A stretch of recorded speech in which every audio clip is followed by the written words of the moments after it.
ನಮಸ್ತೆ ಎಜಿ ನ್ಯೂಸ್ಗೆ ಸ್ವಾಗತ. ಗದಗ ಜಿಲ್ಲೆಯಲ್ಲಿ 2025ಕ್ಕೆ ವಿದಾಯ ಹೇಳಲಾಗಿದ್ದು 2026ನೇ ಹೊಸ ವರ್ಷವನ್ನ ಗದಗ ತಾಲೂಕಿನ ತಿಮ್ಮಾಪುರ ಗ್ರಾಮದ ಶ್ರೀ ಬೀರಲಿಂಗೇಶ್ವರ ಓಣಿಯ ಮಹಿಳೆಯರು ಯುವಕರು ಸೇರಿ ಹೊಸ ವರ್ಷದ ಸಂಭ್ರಮವನ್ನ ಅದ್ದೂರಿಯಾಗಿ ಸ್ವಾಗತ ಮಾಡಲಾಗಿದೆ. ಹೊಸ ವರ್ಷದ ಹಿನ್ನೆಲೆ ಶ್ರೀ ಬೀರಲಿಂಗೇಶ್ವರ ಓಣಿಯನ್ನ ಸ್ವಚ್ಛಗೊಳಿಸಿ ಬಗೆ ಬಗೆಯ ಬಣ್ಣದ ರಂಗೋಲಿಯನ್ನ ಸಿಂಗಾರಗೊಳಿಸಿ ಕೇಕ್ ಕಟ್ ಮಾಡುವುದರ ಮೂಲಕ ಹೊಸ ವರ್ಷ ಆಚರಣೆ ಮಾಡಿದ್ರು.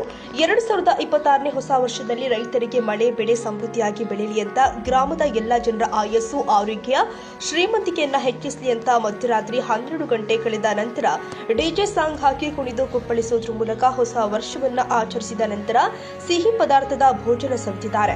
ಈ ಸಂದರ್ಭದಲ್ಲಿ ಹುಲಿಗೆಮ್ಮ ಶಿಗರಗಟ್ಟಿ, ನಿರ್ಮಲಾ ಬಾಬರಿ, ಬಸವ್ವ ಬಿಚ್ಚಗಲ್ಲ, ಪ್ರೇಮ ಬಾಬರಿ, ದ್ಯಾಮವ್ವ ಬಿಚ್ಚಗಲ್ಲ, ರೇಣುಕಾ ಬಾಬರಿ, ಲಲಿತಾ ಶಿಂಗರಗಟ್ಟಿ, ಶಶಿಕಲಾ ಈರಮ್ಮ, ದೇವಮ್ಮ ಅಕ್ಕವ್ವ ಅಳವುಂಡಿ, ಮಕ್ಕಳು ಆದ ರಮೇಶ್, ಸ್ನೇಹ, ಮನೋಜ್, ಅನ್ವಿತಾ ಇನ್ನು ಮುಂತಾದವರು ಪಾಲ್ಗೊಂಡಿದ್ರು. Andappa Koolura, Gadag, AG news.